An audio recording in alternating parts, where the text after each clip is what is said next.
시청자 여러분 안녕하십니까? 헌법재판소가 왜 선고를 연기하느냐에 관해서 그들이 어떤 정치 게임을 벌이느냐 제가 자세히 설명을 해 드렸습니다. 그럼에도 불구하고 여전히 불안해하는 사람들이 적지 않습니다. 저는 이해는 합니다. 하도 이상한 일이 많이 벌어지는 세상이라 하도 이 미친 기염질 같은 일이 벌어지는 이런 세상이라 보수 재판관 3인이 헷가닥해서 그들이 기각적으로 돌아서 윤 대통령이 다시 복귀하지 않을까 이렇게 걱정하는 사람들이 많습니다. 그런데 제가 다시 한번 장담을 드립니다. 8대 0으로 파면이 될 것이고 설사 정말이지 일부의 불안과 우려대로 헷가닥하는 일이 벌어져서 만약에 기각이 돼서 윤 대통령이 복귀한다면 며칠 내로 민중들의 성난 시위로 서울혁명으로 그가 며칠 내로 즉시 하야할 수밖에 없다라는 점, 그가 하야할 거라는 것. 그래서 윤 대통령이 대통령직에 머무르는 일은 결코 없을 것이라는 것을 다시 장담하면서 말씀드립니다. 윤 대통령이 기각이 됐을 때 벌어질 수 있는 이 한국 국민들의 시위는 그가 탄핵됐을 때 벌어지는 탄핵 저항 세력들, 극우들, 꼴보들이 벌이는 시위하고는 차원이 다릅니다.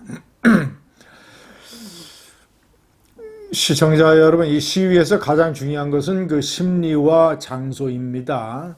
만약에 그가 파면이 되면 이 파면 저항 세력들은 시위할 만한 장소가 광화문이나 여의도밖에 없습니다. 헌재는 이미 결정을 내렸기 때문에 헌재 앞에 가서 시위를 하는 것은 벽에다가 대고 외치는 것과 같습니다. 아무런 소용이 없습니다.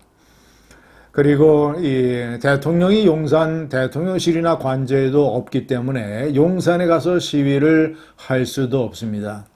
광화문이나 여의도에서 집회와 시위를 할 수밖에 없는데 그것은 뭐 현재 벌어지고 있는 시위 정도의 효과에 불과합니다. 그리고 만약에 탄핵이 되면 그리고 그 앞서서 한덕수 국무총리가 복귀를 할 터이니 윤이 탄핵이 되면 한덕수 대통령 권한대행이 대통령 선거일을 공고하게 됩니다. 아마도 5월 말쯤 되겠지요.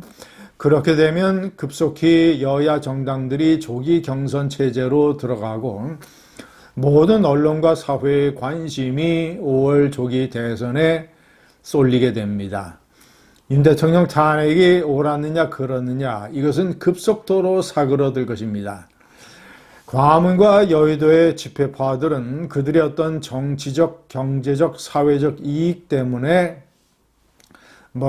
매주 집회를 이어가겠죠.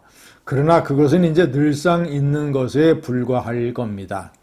그래서 제가 단정적으로 표현을 하면 파면 저항 세력들의 시위는 찻잔 속의 태풍이 될 것입니다. 그러나 반대로 만약에 윤 대통령이 기각이 돼서 복귀를 하게 된다면 우리가 상상할 수 있는 일들이 벌어질 것입니다. 우선 장소가 대규모의 집회 시위의 장소가 용산이 될 것입니다. 왜냐하면 대통령이 용산 대통령실이나 용산 관저에 복귀를 하기 때문입니다. 시청자 여러분, 저는 이것을 피부로 느낍니다. 민도와 민심이 어떻다라는 것을. 그리고 윤 대통령이 계엄을 저지른 것, 그리고 그 이후에 보여준 비겁하고 교활하고 아주 사악한 형태에 대한 국민들의 분노가 어떻다라는 것. 그리고 이 자영업자들을 포함한 많은 경제적인 어려움을 겪고 있는 서민층의 분노가 어떻다라는 것을 저는 체감을 합니다. 체감을. 여러 제 유튜브 영상의 댓글이라든가 또는 이 주변의 지인들의 전해져 오는 이야기, 전국 방방곡곡에서 가족 친지, 이 아들, 딸 모두 다 손잡고 올라와서 나라를 제대로 된 나라로 만들겠다라는 것. 이런 짓을 저지른 대통령을 기각을 하고 다시 복귀시키는 이런 미친 짓에 대해서 정말 이제 몸을 내던져서 항거하고 집회 시위에 참여하겠다는 사람들이 부지기수입니다.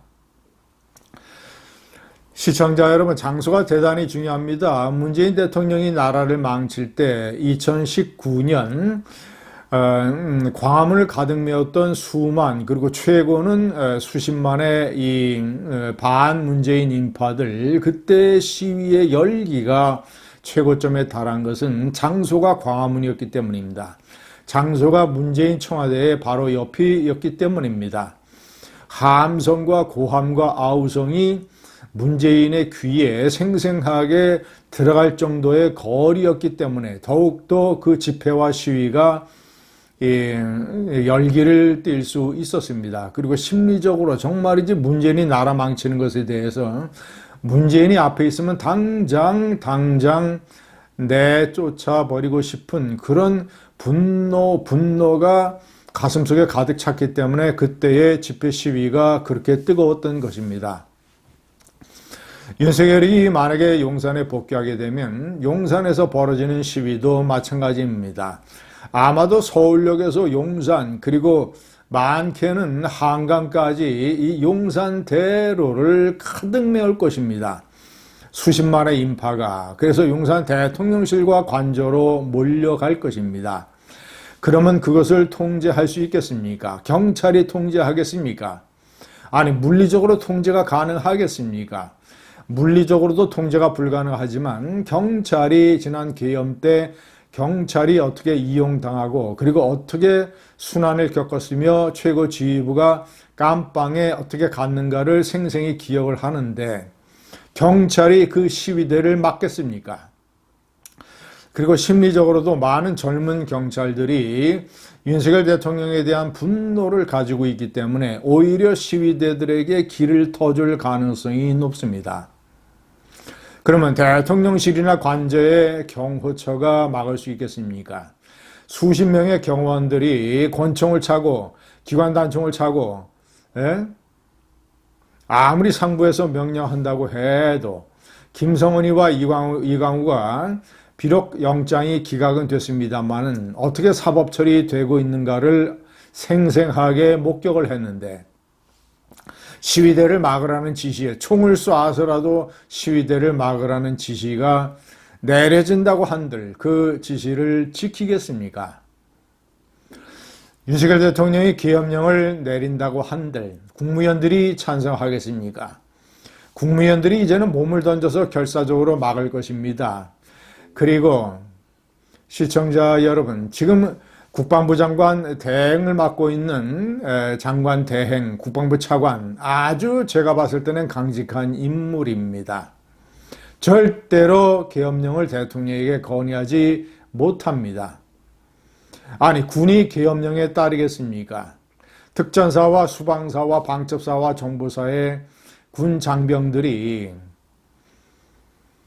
지난 계엄 때 이용당해서 어떻게 순환을 겪었는지를 생생하게 지켜봤는데 그들이 윤석열 대통령의 부당한 제2계엄령에 따르겠습니까? 젊은 병사들이 심리가 어떤데 윤석열에 대한 분노가 가득 찬데 윤석열이가 시위 군중들을 막고 총을 쏘라고 명령을 내려도 따르겠습니까? 시청자 여러분, 모든 게 불가능합니다. 결국 윤석열 대통령은 끌려 내려오든가 아니면 즉시 하야를 선택할 수밖에 없을 것입니다. 감사합니다.